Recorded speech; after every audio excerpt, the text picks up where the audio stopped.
None of these 12 habits on their own would have created a $270,000 gap between two families earning identical wages in the same small Wisconsin town. Any single one of them, practiced alone, is a rounding error. It's all 12, practiced quietly and without exception for over 30 years, that created the divergence. The Braun family never thought of themselves as unusually disciplined. They weren't depriving themselves. Ordnung meant they always knew where they stood financially. Genugsamkeit meant they never felt the pull to keep up with what neighbors were buying. Sonntagsruhe gave them a day that simply wasn't a spending day. None of it felt like sacrifice because none of it was framed as sacrifice. It was just how the household ran. The Kowalski family, meanwhile, made no single catastrophic decision. There was no reckless spending, no gambling, no obvious financial mistake anyone could point to.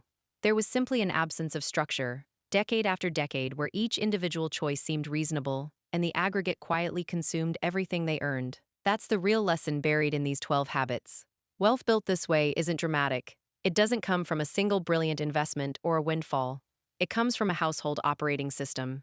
Dozens of small, consistent behaviors that compound the same way interest does, year after year, largely invisible until you look back after 3 decades and see two entirely different lives built from the exact same paycheck.